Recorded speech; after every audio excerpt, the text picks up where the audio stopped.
Hello mga ka-fam, ito po ang mga rules ni Popo sa pagsosolo live ng mga new user.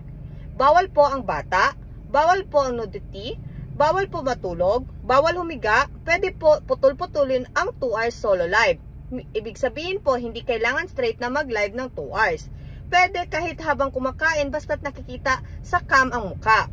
Pwede kahit nagtupi ng damit, huwag lang mawala sa camera ang muka. Pwede maglaro, huwag kalimutan i-claim ang rewards after solo live. Panatilihin maganda ang signal para iwas poor signal violation. One account policy, huwag ipagawa sa iba ang pagla-live para iwas ban ng account.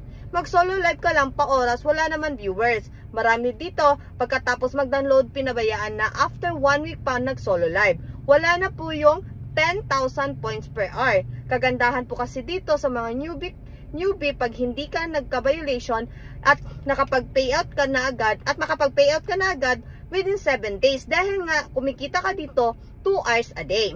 Hindi kailangan magsalita sa live dahil usually walang viewers. Kung mayroon man, madalang lamang.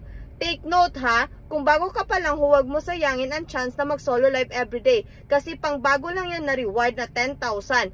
Next time po, maging regular host na po kayo at magiging 1,000 per hour na lang po yan. So, kung may mga tanong po kayo, ay feel free po to ask me. Ako po ang inyong agent sa Team Mimi Agency. Knowledge is power. Let's go po! Teamwork makes the dream work.